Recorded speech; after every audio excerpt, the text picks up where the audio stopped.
Eto na nga yung araw na ipamimigay na namin itong mga nalikom naming damit para sa mga nasunugan sa Barangay San Juan. Sobrang dami na nga rin talaga nito, tapos yung iba ay nasa apartment pa nga namin. Habang hinihintay nga namin yung sasakyan ay eto't kumain na muna kami ni Food Panda Rider ay este ng ka-boardmate ko. Sobrang nagusla kasi kami dahil hindi nga rin kami nakapagpananghalian ng mga time na to. Nandito nga rin pala si Sir Beshi kaya't ayan nakapagpa-picture nga kami. Dumating na rin naman itong sasakyan na ang may-ari nga ay itong si Sir Bisaya Mix Vlog. Pero bago nga kami umalis ay pinrank na muna namin si Sir Canegro Vlog na nawawala nga yung cellphone niya. Hindi nga maitago ni Food Panda Rider dahil nabuking nga siya.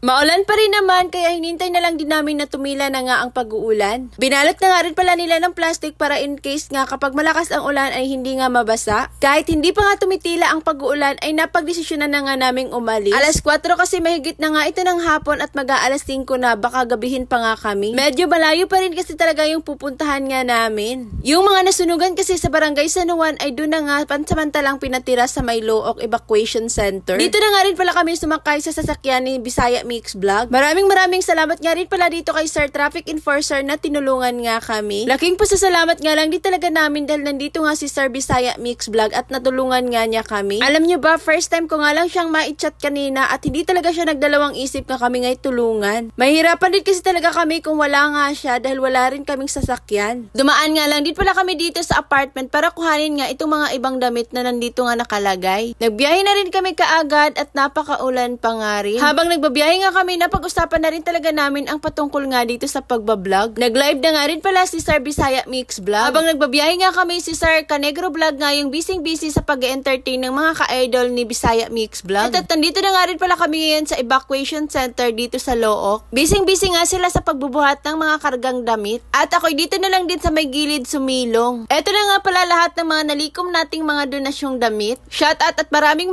salamat nga lang din pala sa lahat ng mga nag-donate ng damit. Sa mga Greenwich family ni Sir Canegro Vlog followers, and syempre sa mga followers ko rin talaga na nag-effort nga. Maraming salamat po sa inyo and God bless you all. Actually, marami pa nga rin talagang iba na gusto ngang mag-donate kaso nga lang talaga wala kaming sasakyan na makakapagpa-pick up nga ng mga donasyon nila. Tapos ngayong araw nga ay hindi na rin talaga namin maihahabol pa. Medyo na late na nga rin talaga tong pagbibigay namin ng mga damit ngayon dahil nga medyo na busy kami nung mga nakaraang araw. At kung minsan nga rin talaga hindi magkatugma yung time namin ni Sir Canegro Vlog dahil kung minsan kapag busy siya, kami naman ay hindi. Tapos minsan naman kapag kami ay busy, siya naman yung hindi. Buti na nga lang talaga at ngayong araw nga ay nagkatugma na nga kami. Bonus na nga rin talaga na ngayong araw nga ay bakante si Kasinger at si Sir Bisaya Mix Vlog. Kaya sobrang laking pasasalamat nga namin na ngayong araw na nga ay maipamimigay na rin namin talaga sa wakas. Dito na nga lang din pala namin nilapag tapos hinapinan nga lang ng plastic. Para kanya-kanya na lang din ang pili yung bawat isa. Meron nga rin palang mga kaunting laruan dito para sa mga bata.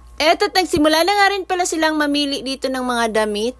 Nasa 45 families nga pala yung nasunugan sa Barangay San Juan. Pero ngayong araw nga ay hindi sila kompleto dahil yung iba nga ay nasa trabaho pa daw. Napakasaya talaga namin na maibahagi ito sa kanila ngayon. Yung tipong kahit napakasimple nga lang nito ay kitang-kita nga sa kanila yung kasiyahan. Sobrang napakahirap ng pinagdaanan nila nung panahong nasunugan nga sila. Yung iba nga sa kanila ay malamang walang naisalba kahit ni isang gamit. Kaya kahit itong mga damit nga lang na donasyon natin para sa kanila ay paniguradong masayang-masaya na nga sila. Ulitin ko, maraming salamat nga lang din talaga sa lahat ng nag-donate at tumulong nga sa amin para magawa itong araw na ito. Kami nananalangin na sana nga rin sa susunod ay hindi nga lang ganito yung maibigay natin sa kanila. Isa nga ito sa pangangailangan ng mga taong ito kaya deserve nga nila ito. Maraming salamat Lord sa araw na ipinagkaloob nyo sa amin. Nagalasan. Uy, kaigan. Karsonis, original, Levi's. Okay. Salamat. 45 gihapon. Kompleto. Christmas party. Happy para mag-Christmas party.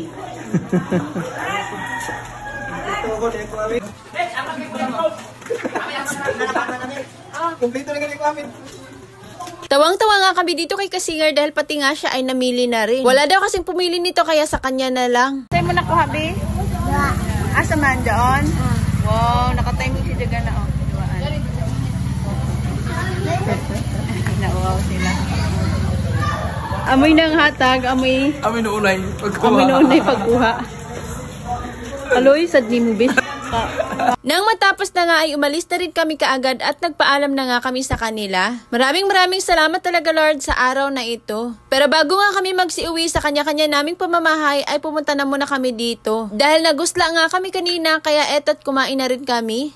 Kasama pa nga rin pala namin ngayon si Sir Bisaya Mix Vlog. Actually, first time nga lang din pala namin magko-collab ngayon. Shoutout nga pala sa iyo, Sir Bisaya Mix Vlog at maraming salamat. Habang kumakain nga kami, meron ngang bata na nanghingi nga sa amin kaya eto't pinakain na rin namin siya. Sobrang nakakaawa nga rin siya dahil basang-basa na nga rin talaga yung damit niya. Ipaalam ni Diyos si Jaha. Wala si Jaha ni Surigao City. Halinaw po sa inyo mga vlog. Shoutout nga pala sa iyo, Ma'am Christine, and maraming salamat. Marami pa nga rin pala kaming natirang pagkain kaya eto't binalot na nga ni Sir Canegro Vlog. Ay este ni Mr. Balot pala. Dala-dala na naman nga niya ngayon itong kanyang low-key na bag. Pero sa totoo nga lang, yung mga binabalot nga niya ngayon ay hindi para sa kanya. Kundi ibibigay nga namin dito sa bata dahil nakakaawa nga rin naman talaga. Na-interview nga rin namin siya saglit at sinabi nga niya yung bahay nila ay sa may sementeryo nga daw sa may Kapitol. Saktong sa Kapitol nga rin talaga namin ihahatid si Sir Canegro Vlog mamaya kaya ipapasabay na lang din namin siya pag uwi. Busog na nga rin kami at hindi na rin kami nagtagal dito. Nang makaalis na nga kami kay Sir Bisaya Mix Vlog nga kami sumakay kasama namin itong bata. At naihatid na rin namin siya dito sa Kapitol. May nakakilala pa nga sa amin dito kaya ayan nagpa-picture nga sila. Amarot ang mga kaukay, please like and follow.